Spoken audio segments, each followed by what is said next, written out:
Hello everyone, myself Dr. M. A Ansari. Welcome back to our YouTube channel वक्त academy.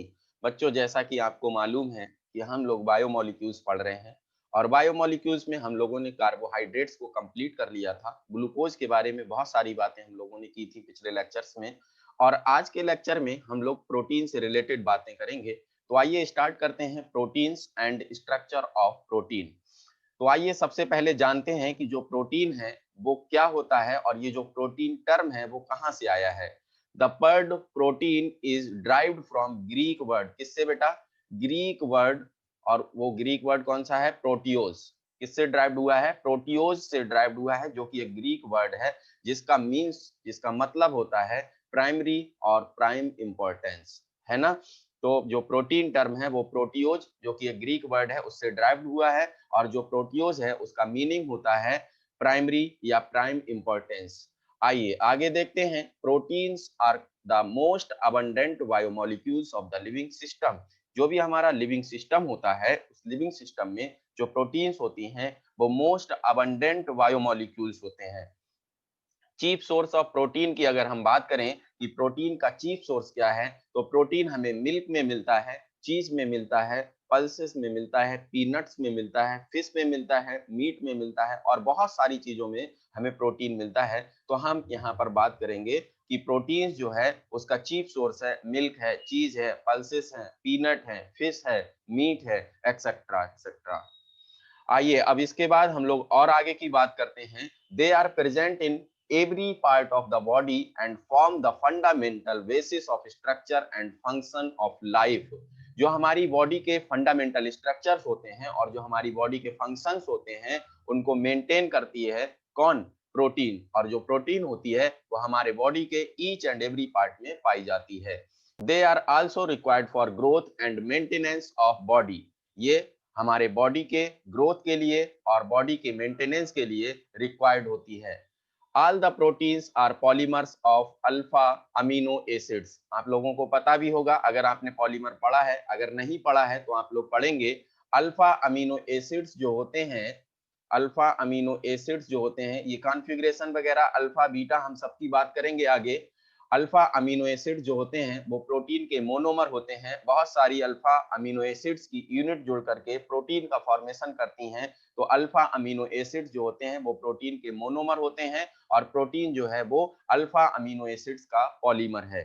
इतनी बात आपको पहले से भी पता थी, हमने आपको क्लियर कर दिया इस चीज को। चलिए आगे की बात करें।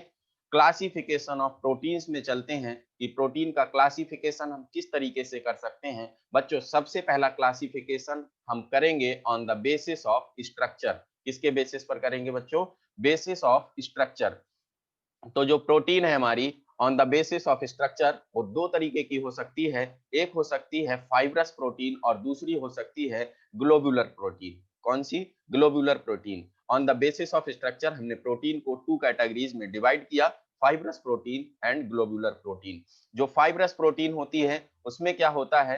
फाइब्रस प्रोटीन जो होती है chains of amino acids lie side by side. जो भी अमीनो एसिड्स होते हैं उनकी चेन्स जो होती हैं वो साइड बाई साइड लाई करती हैं। लेकिन ग्लोबुलर प्रोटीन्स में ऐसा नहीं होता है। तो ग्लोबुलर प्रोटीन्स जो होती हैं इनमें जो चेन्स होती हैं वो क्या करती हैं? Chains of amino acids fold to give a globular structure. इसमें जो अमीनो एसिड की चेन्स होती हैं वो फोल्ड करती हैं। क्या करती हैं बच्चों? फोल्ड करती हैं और एक ग्लोबुलर स्ट्रक्चर प्रोड्यूस करती हैं। जबकि इसमें फाइब्रस प्रोटीन में क्या होता है? जो चेन्स होती है अमीनो एसिड की वो साइड बाई साइड लाई करती हैं। ये दोनों में मेन डिफरेंस होगा। आइए हम और आगे बात करते हैं। Structure of peptide bond in protein. किस तरीके से जो प्रोटीन्स होती हैं उनमें पेप्टाइड बॉन्ड का फॉर्मेशन होता है। आपको देखिए कितने अच्छे तरीके से रिप्रेजेंट करके दिखाने की कोशिश की हमने। स्ट्रक्चर ऑफ प्रोटीन में जो पेप्टाइड बॉन्ड है वो कैसे बनता है। पेप्टाइड बॉन्ड, पेप्टाइड बॉन्ड और पेप्टाइड लिंकेज भी इसको हम बोलते हैं, is an amide formed between the COOH मतलब carboxylic acid functional group and NH2 amine group by elimination of a water molecule। बच्चों ध्यान दीजिएगा और अच्छे तरीके से देखिएगा कि यहाँ पर वाटर मॉलिक्यूल का एलिमिनेशन किस तरीके से हो रहा है। आपको निकलता हुआ दिखेगा कि वाटर मॉलिक्यूल का एलिमिनेशन किस तरीके से हो रहा है। बच्चों ये हमने एक लिया फर्स्ट अमीनो एसिड, ये कोई एक अमीनो एसिड लिया हमने, यहाँ पर ये दूसरा अमीनो एसिड लिया, सेकंड अमीनो एसिड, और यहाँ से देखिए OH और यहाँ से H, यहाँ से निकला आपका H2O, और H2O निकलने के बाद इस तरीके से आप देख रहे हैं ये अमाइड का फॉर्मेशन हो रहा है, अमाइड लिंकेज का फॉर्मेशन हो रहा है, या हम कहें कि अमाइड बॉन्ड का फॉर्मेशन हो रहा है। तो आपने ये देखा, ये जो CONH लिंकेज यहाँ पर बनी एक H2O निकलने के बाद, इसी को हम लोग अमाइड लिंकेज या अमाइड बॉन्ड भी बोलते हैं, या इसी को पेप्टाइड बॉन्ड के नाम से हम लोग जानते हैं, है ना। When one more molecule of amino acid combines with dipeptide it form tripeptide। बच्चों जब दो अमीनो एसिड के मॉलिक्यूल्स ने कंबाइन किया तो डाइपेप्टाइड का फॉर्मेशन हुआ, और जब तीन अमीनो एसिड के मॉलिक्यूल्स कंबाइन करेंगे तो ट्राइपेप्टाइड का फॉर्मेशन होगा। तो यहाँ पर आपको यही बताने की कोशिश की गई है कि अगर एक और अमीनो एसिड कंबाइन कर जाएगा डाइपेप्टाइड के साथ में तो क्या हो जाएगा, ट्राइपेप्टाइड का फॉर्मेशन हो जाएगा। और याद रखिएगा अगर ट्राइपेप्टाइड है तो उसमें दो अमाइड लिंकेज पाई जाएंगी या दो पेप्टाइड बॉन्ड पाए जाएंगे, है ना, दो पेप्टाइड बॉन्ड। और डाइपेप्टाइड है तो इसमें कितना, एक पाया जा रहा है। आप लोग देख रहे हैं ये जो COONH है यही तो आपका पेप्टाइड बॉन्ड होता है। क्लियर है इतनी बात? हमें उम्मीद है कि आप लोगों ने इस बात को अच्छे तरीके से क्लियर कर लिया होगा। तो आइए आगे देखते हैं। इसमें ये जो CONH है ये अमाइड बॉन्ड है, इसी को हम लोग पेप्टाइड बॉन्ड बोलते हैं, इसी को हम लोग पेप्टाइड लिंकेज बोलते हैं, है ना। The amino acids are linked together by peptide links. किससे? अमीनो एसिड्स जो होते हैं वाटर मॉलिक्यूल का रिमूवल होने के बाद पेप्टाइड लिंक से आपस में ज्वाइन होते हैं। स्ट्रक्चर ऑफ प्रोटीन में अब हम लोग बात करते हैं primary structure of protein, secondary structure of protein, tertiary structure of protein और क्वार्टरनरी स्ट्रक्चर ऑफ प्रोटीन की। तो आइए सबसे पहले हम लोग देखेंगे primary structure. The primary structure of proteins refers to the sequence of amino acids held together by peptide bond. बताइए किससे? जो प्राइमरी स्ट्रक्चर ऑफ प्रोटीन होता है उसमें अमीनो एसिड जो होते हैं वो सीक्वेंस में पाए जाते हैं और उनके बीच में पेप्टाइड बॉन्ड्स पाए जाते हैं, तो उसको हम बोलते हैं प्राइमरी स्ट्रक्चर। इस तरीके से आप प्राइमरी स्ट्रक्चर को समझ सकते हैं। यहाँ पर बीच में ये जो आपके पाए जा रहे हैं ये कौन से बॉन्ड्स हैं? कौन से बॉन्ड्स हैं बच्चों? CONH बॉन्ड है, इनको हम लोग पेप्टाइड बॉन्ड या अमाइड बॉन्ड या अमाइड लिंकेज के नाम से जानते हैं। क्लियर है? तो ये क्या होंगे? सीक्वेंस ऑफ अमीनो एसिड्स होगा जिसके बीच में पेप्टाइड बॉन्ड्स का फॉर्मेशन हुआ होगा, पेप्टाइड बॉन्ड्स पाए जाते होंगे। आई होप आपको ये बात क्लियर हो गई। आइए अब बात करते हैं सेकेंडरी स्ट्रक्चर ऑफ प्रोटीन्स की। Long amino acids chains exist in looped, coiled, stretched or folder give a particular shape of protein molecule which refers to a secondary structure। अब इसमें क्या होगा? जो आपकी प्राइमरी स्ट्रक्चर थी उस प्राइमरी स्ट्रक्चर में अब क्या हो जाएगा? क्वाइलिंग हो जाएगी, लूप्स बनेंगे, फोल्डर्स बनेंगे, तो उसको हम लोग बोलेंगे सेकेंडरी स्ट्रक्चर ऑफ प्रोटीन। अभी आप देखेंगे भी कि जब प्राइमरी स्ट्रक्चर में फोल्डिंग होती है तो सेकेंडरी स्ट्रक्चर बनता है, सेकेंडरी में फोल्डिंग होती है तो टर्सरी बनता है, और टर्सरी में जब फोल्डिंग होती है तो क्वार्टरनरी स्ट्रक्चर बनता है। अभी हम आपको दिखाएंगे। Two different types of structures, alpha helix and beta pleated sheets, है ना।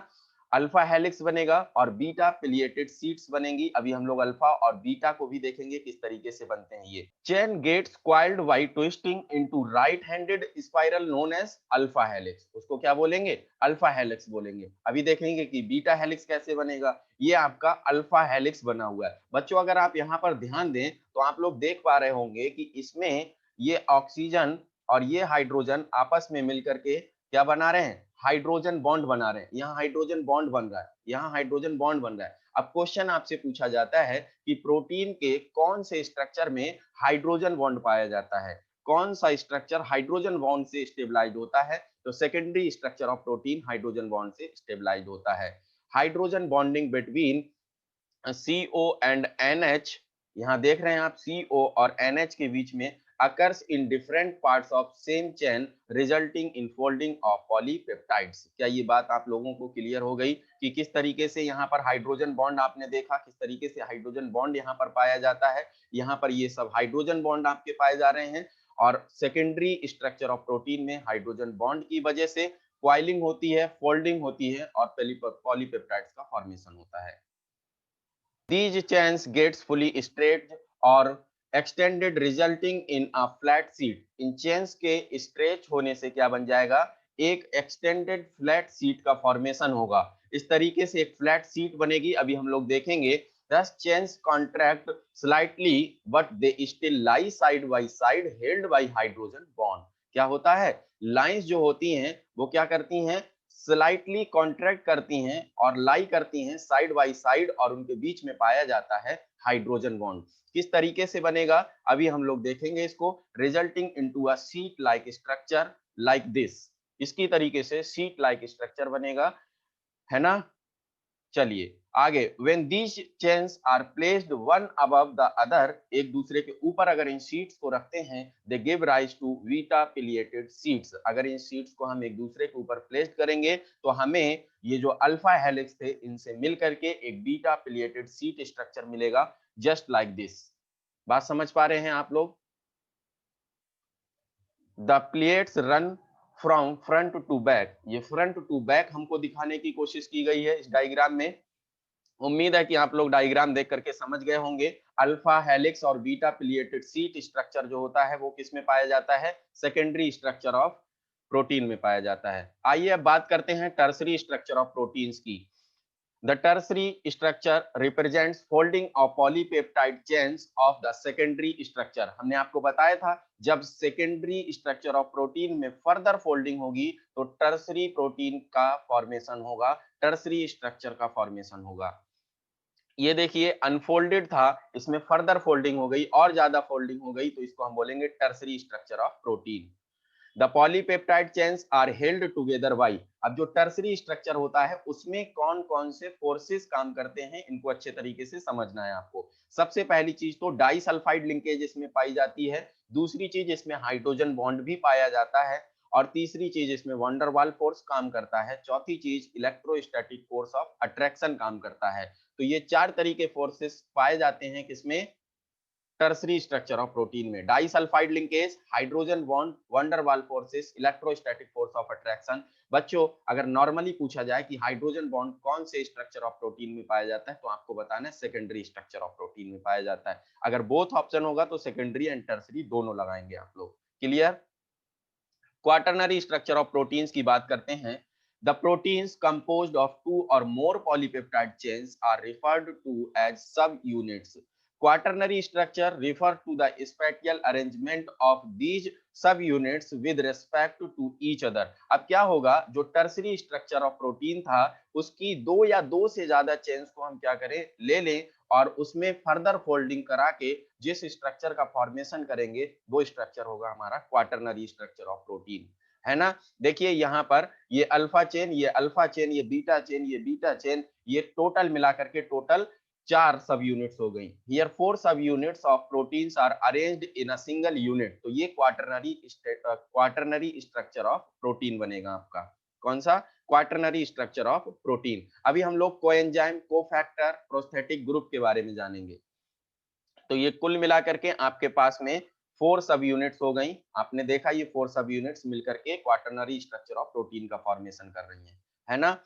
आइए प्राइमरी स्ट्रक्चर की बात करें। प्राइमरी स्ट्रक्चर में अगर बच्चों हम फोल्डिंग करते हैं तो सेकेंडरी स्ट्रक्चर का फॉर्मेशन होता है, और अगर सेकेंडरी स्ट्रक्चर में फर्दर फोल्डिंग करते हैं तो टर्सरी स्ट्रक्चर का फॉर्मेशन होता है, और टर्सरी स्ट्रक्चर में फर्दर फोल्डिंग करते हैं तो किसका फॉर्मेशन होता है, टर्सरी स्ट्रक्चर में अगर फर्दर फोल्डिंग करते हैं तो फॉर्मेशन होता है क्वाटरनरी स्ट्रक्चर का। किसका, क्वाटरनरी स्ट्रक्चर का। लेकिन याद रखेंगे जो क्वाटरनरी स्ट्रक्चर होता है उसमें दो या दो से ज्यादा सब यूनिट्स पाई जाती हैं, और टर्सरी स्ट्रक्चर में फर्दर फोल्डिंग से क्वाटरनरी स्ट्रक्चर का फॉर्मेशन होता है। स्ट्रक्चर समरी की बात कर लेते हैं। जो भी अभी हम लोगों ने पढ़ा किसमें क्या पाया जाता है, क्या समरी होती है, तो आइए बात करते हैं प्राइमरी स्ट्रक्चर की। तो प्राइमरी स्ट्रक्चर में क्या होता है, अमीनो एसिड जो होते हैं वो सीक्वेंस में होते हैं और बीच में अमाइड बॉन्ड का फॉर्मेशन होता है, अमाइड लिंकेज पाई जाती है ना। जैसे ये glutamic acid, arginine, phenyl alanine, glycine, इस तरीके से अमीनो एसिड जो है एक लाइन में सीक्वेंस में लग गए हैं। सेकेंडरी स्ट्रक्चर में क्या होता है, characteristic structure that occur in many proteins, example alpha helix and beta pileated sheet structure। अभी हम लोगों ने पढ़ा था ना, तो ये इस तरीके से, ये अल्फा हेलिक्स है, ये बीटा शीट का फॉर्मेशन हुआ है। टर्सरी स्ट्रक्चर में क्या होता है बच्चों, three dimensional structure of protein. Three dimensional structure of protein होता है, थ्री डायमेंशन में सेकेंडरी स्ट्रक्चर की फर्दर फोल्डिंग से टर्सरी स्ट्रक्चर ऑफ प्रोटीन का फॉर्मेशन होता है। क्वाटरनरी स्ट्रक्चर भी 3 डायमेंशनल स्ट्रक्चर होता है प्रोटीन का, कंपोज्ड ऑफ मल्टीपल सब यूनिट। लेकिन इसमें क्या होता है, 2 या 2 से ज्यादा सब यूनिट्स पाई जाती हैं, तभी हम उसको क्वाटरनरी स्ट्रक्चर ऑफ प्रोटीन के नाम से जान पाएंगे, है ना। इसका स्ट्रक्चर इस तरीके से आपने देखा। आइए अभी तक हम लोगों ने जो भी पढ़ा उस पर कुछ एमसीक्यूज देखते हैं। Which of the following contains nitrogen, किसमें नाइट्रोजन पाया जाता है, फैट्स में, प्रोटीन्स में, कार्बोहाइड्रेट्स में, नन ऑफ दीज। बताइए जल्दी से किसमें पाया जाता है। प्रोटीन्स जो होते हैं इनमें नाइट्रोजन पाया जाता है। CONH लिंकेज आप लोगों ने देखा था, तो CONH जिसको अमाइड लिंकेज के नाम से जाना आप लोगों ने, उसमें नाइट्रोजन पाया जाता है बच्चों, तो इसका सही आंसर होगा प्रोटीन्स। आइए सेकंड क्वेश्चन देखते हैं। Secondary structure of protein is coiled structure, linear structure, zigzag structure, all of the above। तो लीनियर नहीं होता है, जिगजैग भी नहीं होता है, तो ऑल भी नहीं हो सकता। इसका सही आंसर होगा कॉइल्ड स्ट्रक्चर, क्योंकि आपने पढ़ा कि जब हम प्राइमरी स्ट्रक्चर ऑफ प्रोटीन में फर्दर फोल्डिंग करते हैं तो कॉइल्ड स्ट्रक्चर का फॉर्मेशन होता है, जिसको हम लोग सेकेंडरी स्ट्रक्चर ऑफ प्रोटीन के नाम से जानते हैं। तो इसका सही आंसर होगा बच्चों कॉइल्ड स्ट्रक्चर। आई होप आप लोगों ने प्रोटीन के स्ट्रक्चर के बारे में, प्रोटीन के इंट्रोडक्शन के बारे में अच्छे तरीके से समझा होगा और अच्छे तरीके से चीजों को क्लियर किया होगा। आज के लेक्चर में हम प्रोटीन्स को इतना ही पढ़ते हैं। नेक्स्ट लेक्चर में हम लोग प्रोटीन के यूजेस के बारे में बात करेंगे। अगर बच्चों आप लोगों को वीडियो अच्छा लगा तो वीडियो को लाइक कर दीजिए, अपने फ्रेंड्स के साथ वीडियो को शेयर जरूर करिए। और अगर आप चैनल पर पहली बार आ रहे हैं तो चैनल को सब्सक्राइब कर लीजिए, क्योंकि मैं आपके लिए सीरीज ऑफ लेक्चर्स लेकर के आऊंगा। Thank you so much for watching the video.